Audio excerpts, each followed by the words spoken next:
Les dimensions juridiques du mariage.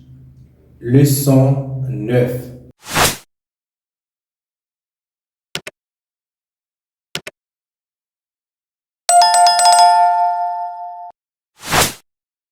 Bonjour ou bonsoir, mesdames, messieurs, dépendamment de l'heure que vous regardez cette nouvelle vidéo de la rubrique Doigt vers le doigt sur les plateformes Univers dans une main.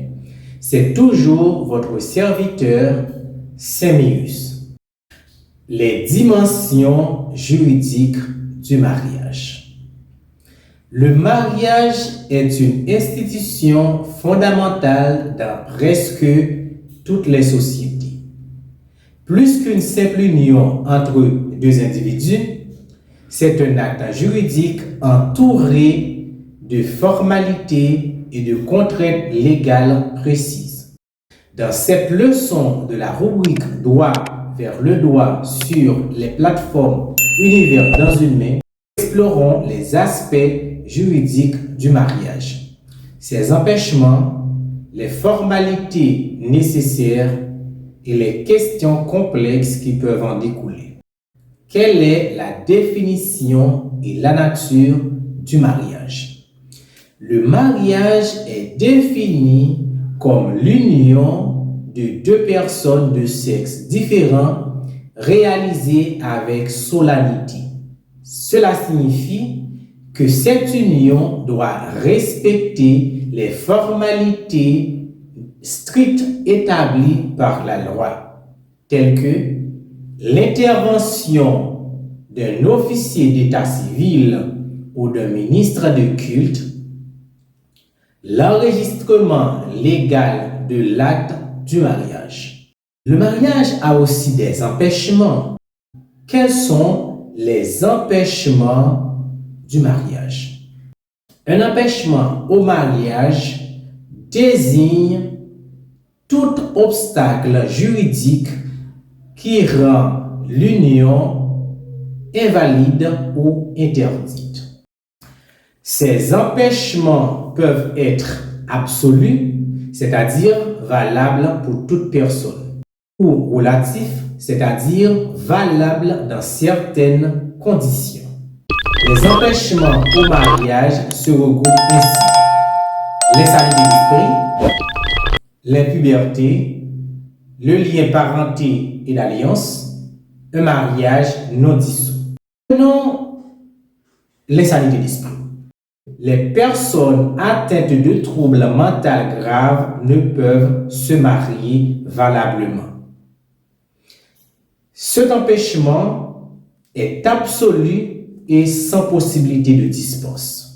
Pour l'impuberté, une personne ne peut contracter mariage avant d'atteindre l'âge de puberté ou avant d'atteindre l'âge légal de puberté, qui est de 15 ans pour les filles et 18 ans pour les garçons. Mais il y a une exception.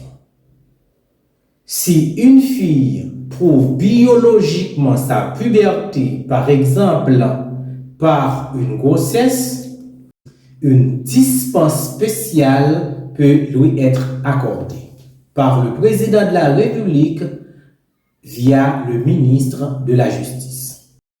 Prenons maintenant le lien de parenté et d'alliance. La loi interdit le mariage entre certaines personnes à un certain niveau de parenté et d'alliance. En ligne directe de premier et de second degré, c'est-à-dire entre mère, père, grands-parents, leurs enfants et leurs petits-enfants, cet empêchement est absolu et sans possibilité de dispense. En ligne collatérale de second degré, c'est-à-dire entre frères et sœurs, cet empêchement est absolu et sans possibilité de dispense. En ligne collatérale de troisième degré, c'est-à-dire entre oncle et nièce, entre tante et neveu, Cet empêchement est relatif, c'est-à-dire avec possibilité de dispense présidentielle. Prenons maintenant un mariage non dissous. Une personne déjà engagée dans un mariage valide ne peut se remarier et toute tentative constitue un cas de bigamie et passible de sanctions pénales sévères. Quelles sont les formalités avant le mariage? Pour garantir la légitimité de mariage, plusieurs étapes préalables sont obligatoires, telles que acte d'état civil, c'est-à-dire acte de naissance ou de reconnaissance, les certificats prénuptiaux délivrés après les examens médicaux par l'Institut de bien-être social (IBERS). Le consentement parental, la publication des bans, l'officier d'état civil ou le ministre des cultes, c'est-à-dire pasteur ou prêtre, annonce le mariage au moins 2 fois à intervalle de 8 jours. En cas d'urgence, les futurs époux peuvent avoir une dispense pour éviter la deuxième publication. Lorsque le mariage est célébré par un ministre du culte, c'est-à-dire un pasteur ou un prêtre, celui-ci a l'obligation de transmettre les informations nécessaires à l'officier d'état civil pour valider juridiquement l'union. Quelle est la différence entre la puberté et la majorité matrimoniale? Comme nous l'avions dit avant, la puberté est l'âge minimum pour se marier, qui est de 15 ans pour les filles et de 18 ans pour les garçons. Tandis que la majorité matrimoniale est l'âge où l'autorisation parentale n'est plus requise.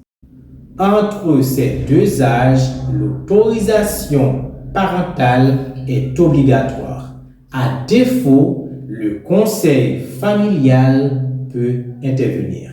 Voyons maintenant l'opposition au mariage. Toute personne ayant un intérêt légitime peut s'opposer à un mariage en notifiant l'officier d'état civil ou le ministre du culte. L'inceste et les sanctions légales. Le mariage ou les relations sexuelles entre les personnes liées par un certain degré de parenté interdit sont qualifiés d'inceste. Et les enfants issus de telle union sont considérés comme enfants incestueux.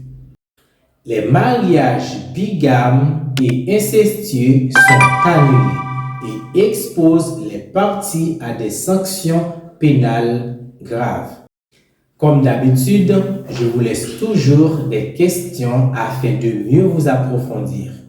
Qu'est-ce que le mariage et en quoi consiste sa solennité? Que signifie l'insanité d'esprit en droit matrimonial? Comment la loi distingue-t-elle la puberté et la majorité matrimoniale? Quels sont les cas nécessitant une dispense au mariage? Quels sont les documents à fournir avant le mariage?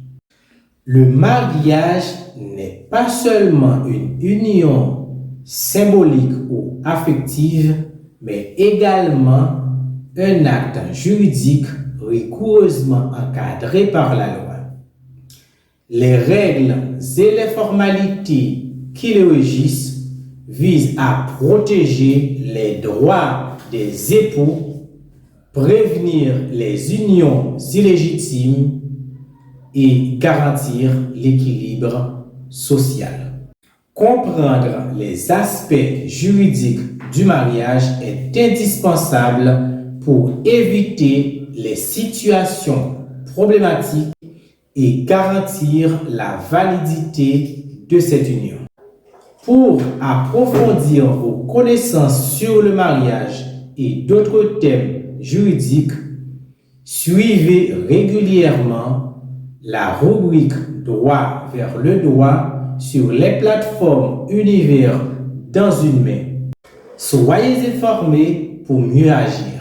L'Univers dans une main est une plateforme à multiples portées dont la mission est d'informer, de former nos congénères du monde entier. Il a été fondé dans un contexte où les réseaux sociaux pilulent des informations de toutes sortes sans penser à leur moindre véracité. C'est en raison de tout cela que l'Univers dans une main arrive, non seulement pour contrecarrer les dérives des gens mal intentionnés, mais aussi pour apporter des corrections en publiant minutieusement des sujets divers qui aideront ses abonnés à se cultiver pour un monde bien meilleur. Voilà ce qui fait de l'Univers dans une main la référence en matière d'information et de formation. Avec l'Univers dans une main, tout le monde peut atteindre le pic de la mirandole. Alors, n'hésitez pas, chers internautes, à vous abonner pour bénéficier des meilleures publications de cette plateforme.